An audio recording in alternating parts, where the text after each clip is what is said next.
All right, guys, welcome back to another episode of Universe Mode, the Ranking League. All right, so this time we're going to be on Thunder, but I'm gonna show you guys my universe really quickly and go over a couple of things how this matters. So let's go to edit show. I'm gonna show the roster here on Nitro, which is the episode that I just uploaded. The champion is AJ Styles. He is the SmackDown and Raw champion, which is unified, so he can go to both shows. And number one contenders, he can get challenged by either show. Right now, Randy Orton, obviously, if y'all saw the latest episode, he won his match, so he's on top of the contender board. Everything else is up for grabs until now. You can see these are the guys vying for the world championship.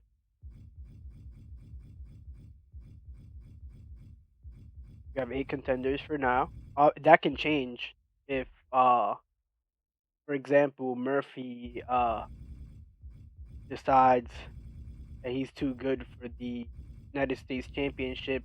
He has an option to move up, but he can't go back to the United States Championship contention for at least a year.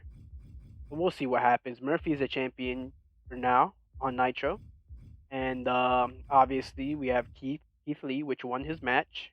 He has 1 win. Masso has 1 win, and so does Humberto has 1 win.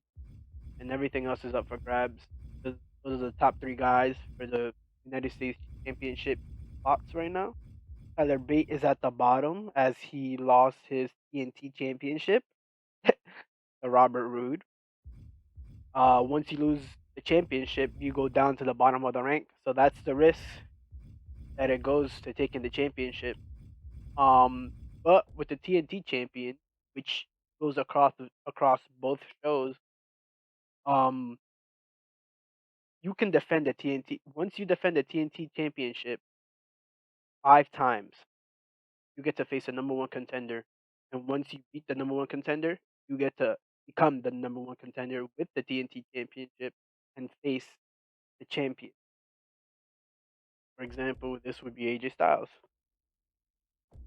You could choose to go for maybe United States or Intercontinental, but usually most people go for the World Championship. But it's really hard to do because you have to get 5 title defenses, and then this championship is also defended weekly, so you can do at least once a week. Have to defend it. You can do like twice a week by balancing between Nitro and Under and keep defending it, but at least once a week you have to defend it.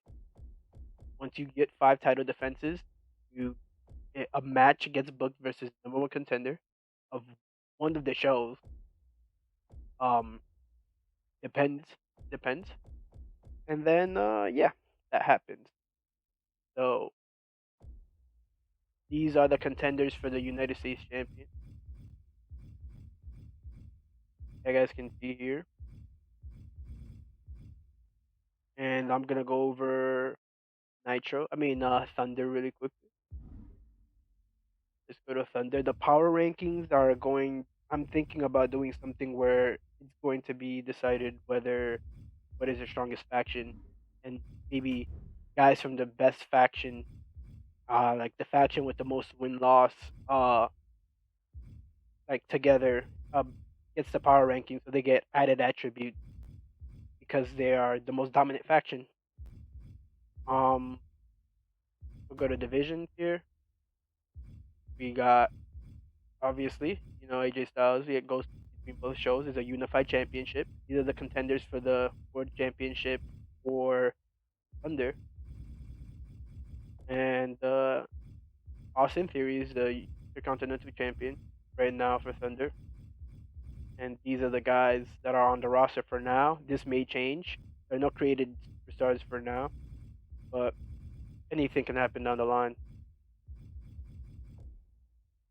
Um, so some of the rules is win and losses matter, which I will be tracking that. Once you win, you take place of that rank. So, for example, somebody like Jordan Devlin beat somebody like Roderick Strong, which is the number one contender. Immediately, Jordan Devlin will be right above Roderick Strong as number one, and Roderick Strong goes down to number two, and so does everyone else. Everyone gets affected by that.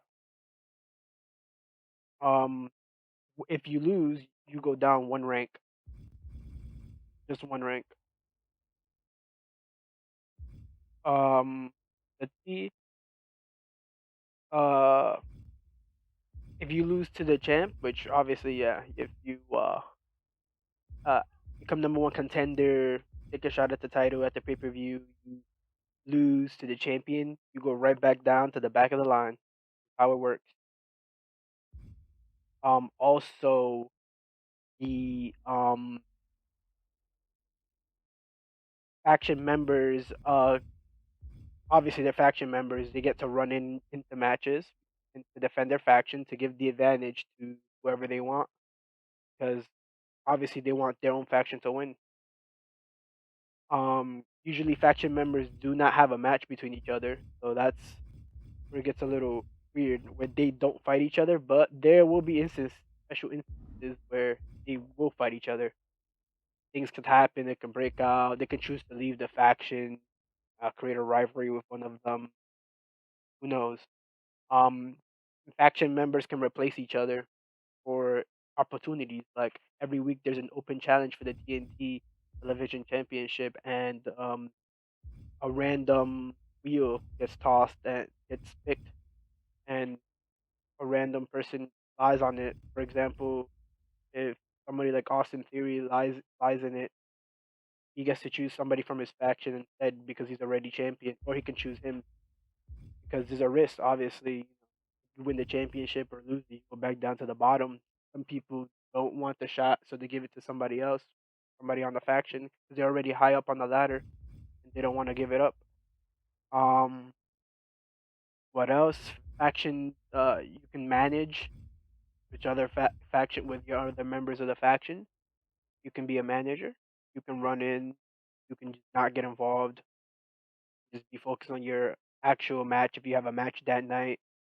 We don't do gimmick matches here at all until maybe a pay per view, a special pay per view calls for the occasion. Then we'll do a gimmick match here or there, ladder match, tables match, Money in the Bank or something. We'll see. Um, Speaking of that, there's a calendar here. Obviously we done the first show with uh Nitro, and now there is Thunder, which we gotta do. Right here, it didn't allow me to put a pay per view because Universe is bugged right now, but um, that's the thing. But I'll make something happen. Obviously, I'll put it in play mode out of Universe and make the matches. We'll still keep it going. After this, we have Clash of Champions and Elimination Chamber. And after the Chamber, the Rumble, and then after that is WrestleMania. So we have about like 5, 6 months, whatever. Then we'll create a brand new lineup of pay per views and brand new pay per views as well. What other rules are here? Sometimes, most of the times, there's like one multi-man match per week. So that's like the most it'll happen. One multi-man match, unless there's a pay per view or something. But normally, there's a multi-man match, and in the multi-man match, uh, your win and loss they don't matter as much because if you do lose the multi-man match, it'll always be elimination, but you don't a loss doesn't count because that'll be way too many losses added to everyone's record. But if you do win, you do get a win added to your column. So multi-man matches are really good, and rivalries do not influence championship. As in, if you're in a rivalry, you cannot vie for the world championship, no matter if you are number one in your division. That's just a couple of things I wanted to go over. Now let's start. On, there's usually 6 matches that I have on my universe show, but we're only going to play about 4 of them. And the other 2 I will simulate, and I will still keep track of exactly what happened, and keep track of the wins and losses there. I will simulate that and it'll still affect the universe.